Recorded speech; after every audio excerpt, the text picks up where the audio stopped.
Sahim Daf Pehe Amud Aleph, bonjour à vous tous.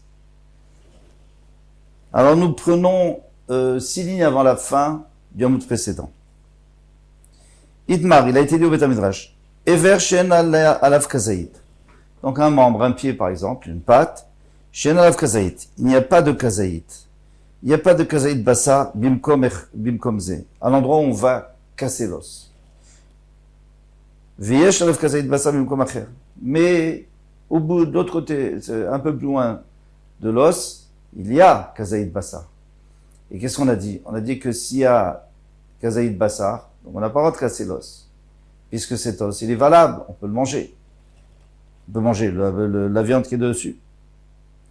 Rabbi Yochanan Amar Yeshbo Mishum Shvirat Etzem, Rabbi Yochanan dit, malgré tout, il y a un interdit de casser l'os, même si à l'endroit où tu casses, il n'y a pas de Kazaït Bassar, il n'y a pas de quoi manger, mais puisque dans tout le membre, il y a de quoi manger, alors on est chayav. Rabbi Shimon ben Lakish, lui, il est Meki, Lamar, En bo mishum shurat etzem. À partir du moment où l'endroit où tu casses, il n'y a pas un kazaït bassar, donc on ne peut pas manger, il n'y a pas de quoi manger, donc il n'y a pas d'histoire de casser, parce que ça s'appelle pas le korban pessah, ça s'appelle pas une partie de le dessert avec laquelle on se rend yotse de achila, de manger. Et Tivé, Rabbi Yochanan et Rish Lakish, Rabbi Yochanan va poser une question à Rish Lakish. Ve'etzem lo tishberubo. Il y a écrit, et vous ne briserez pas un os dans le Korban Pessah. Echad etzem sheyesh alav kazaït bassar, soit un os sur lequel il y a kazaït bassar, echad etzem she'en alav kazaït bassar, mais même un os où il n'y a pas un kazaït de chair. Demande Rabbi Yochanan, maï en alav kazaït bassar, ça veut dire quoi qu'il n'y a pas kazaït bassar?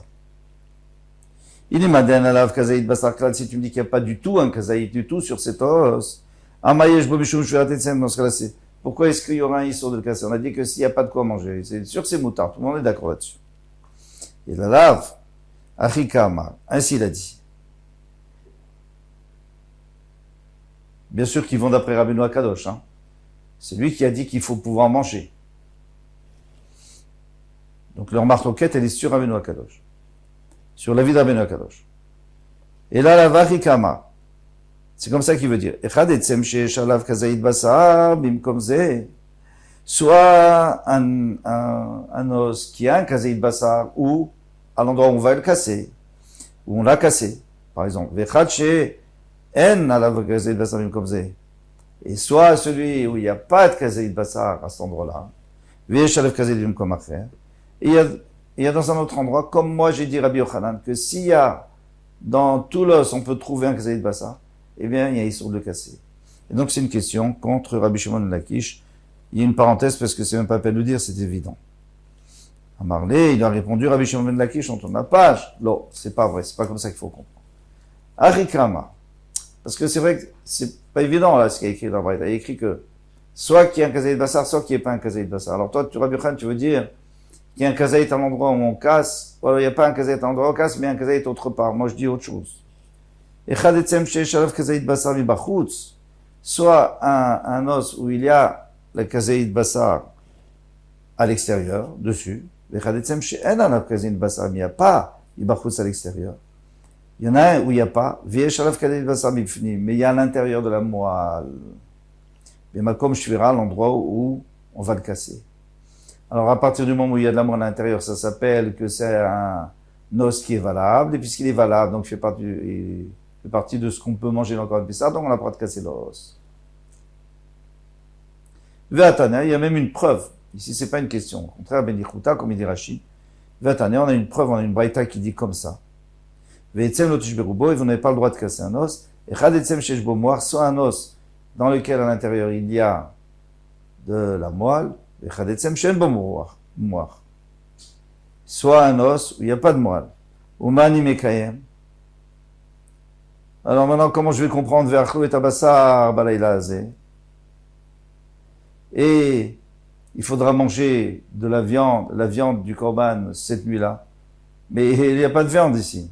Et bassar shel gabe ha'etzem. Donc on est obligé de dire qu'il y avait de la viande sur le ha'etzem, sur l'os. Donc s'il y a de la viande dessus, on n'a pas de casser. S'il y a de la viande dedans, ou de la moelle dedans, on n'a pas de casser. Exactement comme Rish Lakish.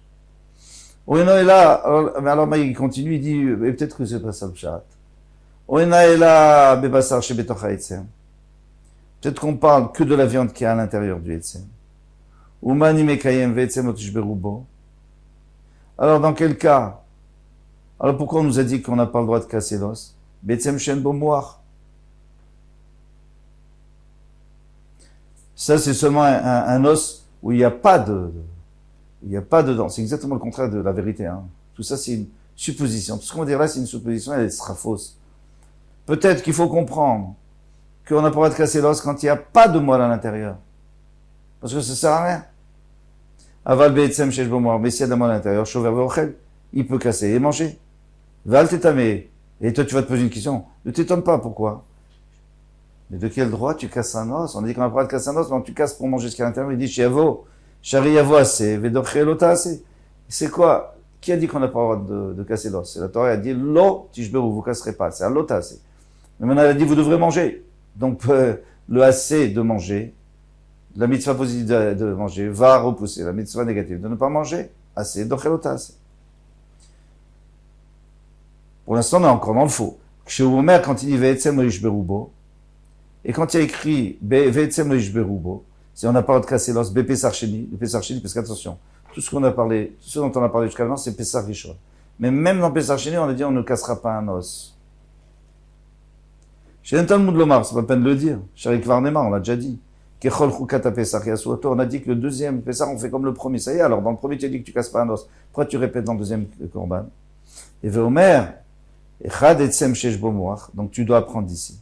Que soit le Etzem, dans lequel il y a de l'os, dans lequel il y a de la moelle, Vechad Etzem Shesh Bo Moach, et soit celui où il n'y a pas de moelle, et bien dans tous les cas, tu vas pas de les casser. C'est ça la conclusion.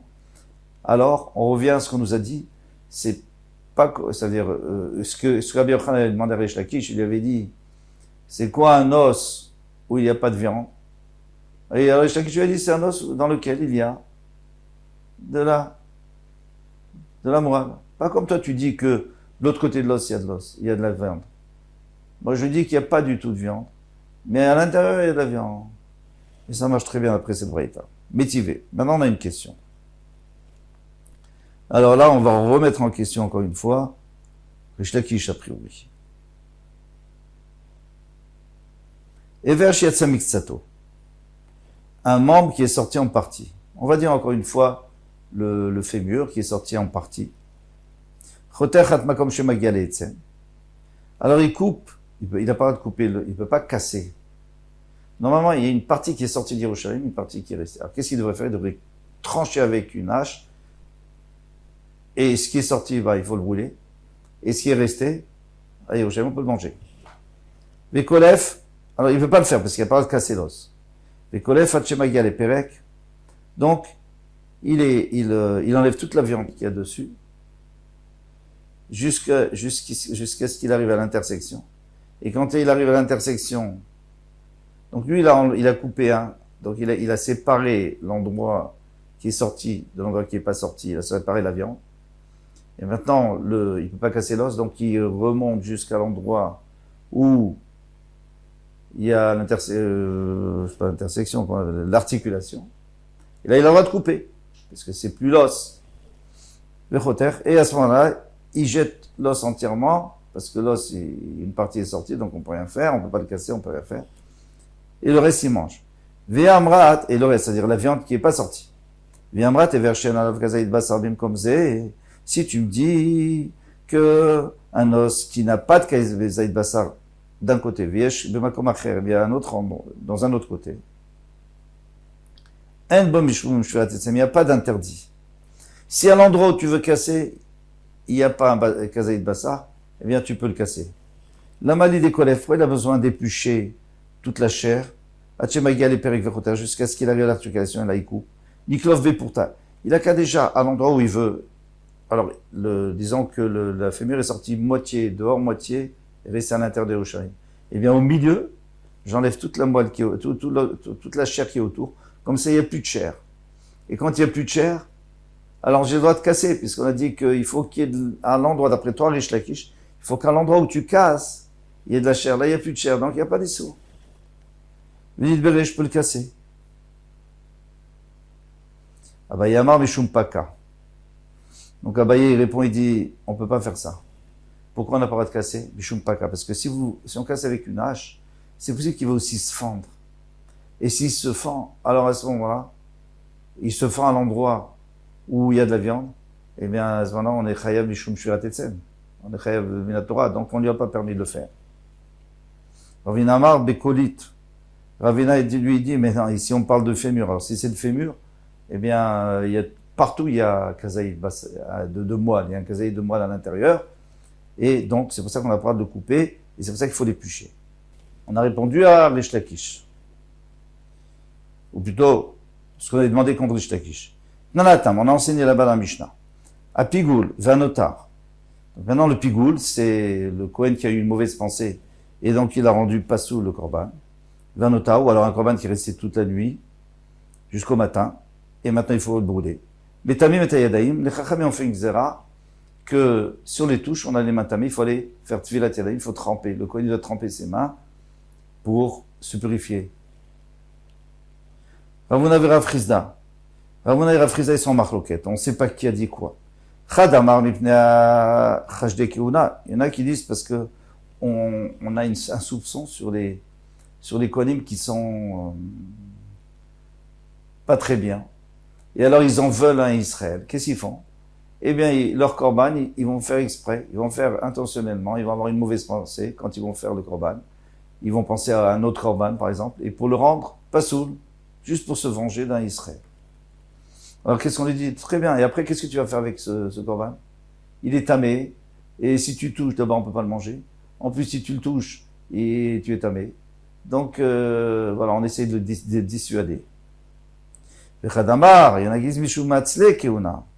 Non, c'est parce qu'il y en a qui sont paresseux et qui vont laisser jusqu'au lendemain. Et ça va devenir notar. Alors on leur dit, vous savez, ça sera notar, après il faudra vous débrouiller, ça va être tamé et tout. Donc on a fait cette zéra pour les embêter, ou plutôt pour les dissuader. Mar maintenant Pigoul, celui qui dit que c'est à cause du soupçon qu'ils veulent se venger, alors on parle de Pigoul bien sûr, parce que c'est comme ça qu'il peut le rendre caduque, c'est en ayant une mauvaise pensée. Mais notar, c'est par la force des choses, il est resté jusqu'au lendemain. Omar maintenait un notar, mais celui qui disait que, elle va préciser tout ça, et celui qui disait que c'est à cause de la paresse, alors lui il parle de notar. C'est pour ça qu'il en sait jusqu'au matin. Alors je m'excuse, mais Agmara le dit, man et maintenant pigoul mishum chajde keuna. Celui qui a dit pigoul, c'est parce que lui, il pense qu'on soupçonne les kohanim. On m'a dématé un notaire. Celui qui parle de notaire, Mishumatzle Keuna, on parle de ceux qui sont paresseux. Marmatne Kazaït ou Marmatne Kabetza. Il y en a un qui dit que Kazaït, à partir de Kazaït, déjà, ça rend tamé. Ou Marmatne Kabetza. Il faut qu'il y ait Kabetza pour que ça rende tamé, pour que cette viande, elle soit bétamée. Man Matne Kazaït qui est souro. Celui qui dit à partir de Kazaït, comme le Issour, on n'a pas le droit de le manger. Pigoul et notar, on n'a pas le droit de manger. Il mangeait normalement, c'est un kazaït. Donc, à partir de kazaït, ça rentre. Mais moins kazaït, non. Mandé matne kavetsa, celui qui dit kavetsa, qui est tumato. Parce que généralement, la tumato chlim, c'est à partir de kavetsa. Midoraita. Maintenant, ici, on parle midoraita. Mais ils ont gardé comme d'après la Torah. La Torah, normalement, kazaït, ça rend pas tamé. Il faut kavetsa. Alors ici aussi, ils ont fait la xéra à partir de kavetsa. Iba eleu. Alors on s'est posé la question. Très bien. On a très bien compris ce qui se passe avec un pigoul, ce qui se passe avec un notar. Maintenant, yotse. Qu'est-ce qui se passe avec un yotse? Parce que c'est de ça qu'on parle. Tout à l'heure, on a parlé de ça, d'un yotse. C'est-à-dire qu'il est sorti d'Yerushalayim. Ou alors, si c'est un Kodesh Kodashim, il est sorti de la Hazara. Gazrou Rabbanan Touma, Olo. Est-ce qu'ils ont décrété une Touma? Quand il re-rentre, est-ce qu'on considère qu'il est tamé pour pas que tu le fasses sortir? Ou Olo, ou pas? Miamrina notar de Gazrou Touma. Est-ce qu'on va dire que le notar, s'il reste jusqu'au lendemain des Gazrou Touma, ils ont été gozer la Touma des Ateli, les Atsule, parce que sinon les Kohanim, ils vont être paresseux, ils vont pas le finir. Aval Yotse. Mais celui qui est sorti en dehors de Yerushalayim, Afouke Be'adaim, Lomafke Be'adaim, quelqu'un, il va pas faire sortir un korban exprès de Yerushalayim. Ça, on ne craint pas. Que quelqu'un soit paresseux et qu'il finisse pas à ce qu'on lui demande de terminer, d'accord. Mais que quelqu'un il fasse exprès, ça c'est pas la peine de faire une zéra là-dessus. Il va pas le faire. Le gaz roubé Rabbanan Touma. Les Chachamim n'ont pas décrété Touma. Odilma, Loshnaou, peut-être que non, peut-être qu'ils ont dit toujours, on va toujours faire, chaque fois qu'on va entamer quelque chose, exprès ou pas exprès, eh bien, on est chayav. C'est tamé. Tashma, viens écoute. Et vers Shiatsamiksato, c'est très joli ce qu'il vient de nous dire ici. Et vers Shiatsamiksato. On avait dit qu'un éver, disons, un membre qui est sorti en partie, Choterchat Shemagalet, il doit couper jusqu'à ce qu'il arrive, c'est-à-dire il doit couper pour séparer les deux viandes, celle qui est Asura et celle qui est Mouteret. Les Kolef Hachemagalet Perek, et puis après, il est plus jusqu'à ce qu'il arrive à l'articulation. Les Choterchat, après, il peut déjà couper et séparer donc l'os, et l'os, il va le jeter entièrement, même la partie qui est pas sortie, parce que c'est le même os, on peut pas le casser. Mais si tu me dis qu'il y a la Touma sur ce qui est sorti, qu'est-ce que ça peut faire s'il a coupé la viande et il sépare la viande qui était à l'intérieur, qui est à l'intérieur de Yerushalayim, de la viande qui était à l'extérieur de Yerushalayim. De toute façon, ils se sont touchés, ces deux viandes. Donc maintenant, les deux sont tamés. Et les deux sont tamés, donc tu peux pas manger même la viande qui est à l'intérieur, c'est un korban tamé. Ah, comme il tamélé, ça rend du tamé. Qu'est-ce qu'il répond? Toumas tarim hi, et toumas tarim lo metamia. Il y a une halakha connue, ou peut-être pas tellement connue, toumat tarim, c'est-à-dire une touma lorsqu'on touche quelqu'un, moi je suis tamé, je touche la nourriture, je la rends tamée parce qu'on voit que je touche la nourriture. Mais si une nourriture qui est tamée, qui est rattachée à une autre nourriture, donc comment elle la rend tamée par l'intérieur? Eh bien ça se voit pas. Parce qu'à aucun moment elle l'a touchée. Si, elle est rattachée, mais elle n'a pas touché d'extérieur. Donc chaque fois que on n'a pas touché d'extérieur, on a touché de l'intérieur, d'un endroit caché qui se voit pas, eh bien, ça rend pas tamé. Ça, c'est la vie de Rabbi aussi. La lacha, elle est comme Rabbi aussi. On m'a dit, d'accord, ça marche d'après ça, mais ou le ravina dama chibouré ou chlim laf chibourou, ou keman de mifrete damé. Mais d'après Ravina qui nous a dit, Chidouche nous a dit, que lorsqu'il y a deux nourritures qui se touchent, par exemple, un morceau de viande, mais on a l'intention de couper au milieu, eh bien, les deux parties, on considère qu'elles sont déjà coupées, elles sont déjà séparées. Ah, si elles sont déjà séparées et qu'elles se touchent, alors, ça devient tamé. Maïkale Mamara, qu'est-ce qu'on va dire? Akanaga Verdade, ils se touchent les deux. Les Kambetamé, ils se rendent tamés. Et là, les man, des maté kazaït. Alors, d'après celui qui dit que c'est un kazaït de Touma, la Touma, c'est à partir d'un kazaït. Dès l'été kazaït, on n'a qu'à dire qu'il n'y a pas kazaït. Ce qui est sorti, il n'y avait pas kazaït. Et c'est un tout petit morceau qui est sorti d'Yerushalayim. Donc, lui, il n'est pas kazaït, donc il n'est pas tamé, donc il ne peut pas entamer l'autre partie. On m'a dit Nambate Kabetza. Et celui qui a dit qu'à partir de Kabetza, il faut Kabetza pour que ça soit, il faut le volume d'un œuf pour que ça soit métamé. Alors, il n'y a pas de problème de l'itler Kabetza. On n'a qu'à dire qu'il n'y avait pas Kabetza et c'est parfait. Tashma. Viens, écoute. Amotzi, Basar, Pessar. Mechabra le Chabra. Celui qui fait sortir la nourriture, de la viande de Pessar, d'une Chabra à l'autre. Alors, on sait que le Korban Pessar, il faut pas le séparer en deux. Lui, il le prend d'une Chabra qui est en train de manger, et il fait sortir une autre Chabra. Afalpichou Blota, c'est bien que c'est un interdit de le faire sortir. C'est écrit qu'il faut laisser dans la même maison. Taor, il reste Taor. Maïlav Taor ve Assour. N'est-ce pas qu'il est Taor et c'est Assour? Et pourtant, des Yotse Mechabra le Chabra qui Yotse Chus Mechisa Dolami. Pourquoi il est Assour? Parce qu'il est sorti. Alors c'est comme s'il était sorti d'Yerushalayim. Ou Mafsil, il n'est pas sous la filo Achiktan et Taor, et pourtant c'est écrit qu'il est Taor, donc tu vas très bien. Al-Malogas ou Rabbanan Touma. On voit bien que les Chachamim, ils n'ont pas été Gozarim Touma, même s'il est sorti de Yerushalayim, parce que c'est la même chose, sorti d'une Chabra à l'autre, puisqu'on n'a pas le droit de sortir. Donc c'est pas son endroit. Dès que tu es sorti de son endroit, ça s'appelle Yotse, comme quand tu es sorti d'Yerushalayim. Alors, ça devrait être tamé, donc tu vois que c'est pas tamé. Alors, puisque c'est pas tamé, donc c'est-à-dire que les Chachamim n'ont pas été Gozer Touma. Non, on n'est pas obligé de dire ça. Taor ou Moutar, il est Taor, il est Moutar. C'est pas qu'il est assourd. Toi, tu me dis qu'il est assourd parce qu'il est sorti et il est devenu caduc. Non, il est encore Moutar. Et c'est pour ça qu'il n'est pas tamé, parce que de toute façon, il n'est pas sorti. Il s'appelle pas qu'il est sorti de son endroit, mais mais c'est pas comme s'il était sorti de l'endroit où il doit être. Velom, il ne devient pas passoul. Bon, il faut pas le faire parce qu'il y a écrit, vous ne le ferez pas, mais on a rendu ni pasoul, ni tamé. Ve'akatane sefa, mais on voit bien que dans la sefa, il y a écrit, ochlo rezé l'otas, c'est celui qui le mange, il a transgressé un otas, et donc il est pasoul.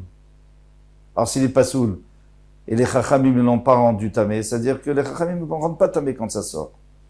Donc une réponse à notre question. Bishlama mande amar kabetza. Ça va bien d'après celui qui dit que c'est seulement à partir de kabetza que c'est métamé. Dit bekazait, t'as qu'à dire qu'il y a kazait et puis c'est tout. Mais dit bekabetza. Donc c'est pour ça que les chachamim n'ont pas dit que c'est tamé. Normalement ça devrait être tamé, mais c'est pas tamé. Et la demande d'amar kazait, mais celui qui dit qu'à partir de kazait c'est tamé, Maïk allait marquer sur dire il n'y a pas kazait. S'il n'y a pas kazaït, alors quoi? Alors de toute façon, s'il le mange, quel est le problème? Moins que kazaït, il n'y a pas d'issou. L'issou, il est à partir de kazaït de manger. Et là, beyotse bepesach, l'homme bayalan. Donc là, elle me dit, bah, tu vois bien qu'en vérité, c'est pas grave s'il sort ou s'il sort pas. Même un korban qui est sorti d'Yerushalayim, il n'est pas tamé.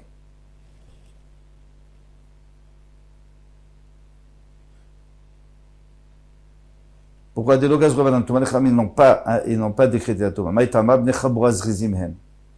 Les bnei chabura, ils sont zrizim. C'est-à-dire, ils font attention. Ou miséar zeirebe, ils font très attention de ne pas le sortir d'une maison à l'autre, etc. Et là, qui kavi bayan beotse bekochim. Des kochim normal.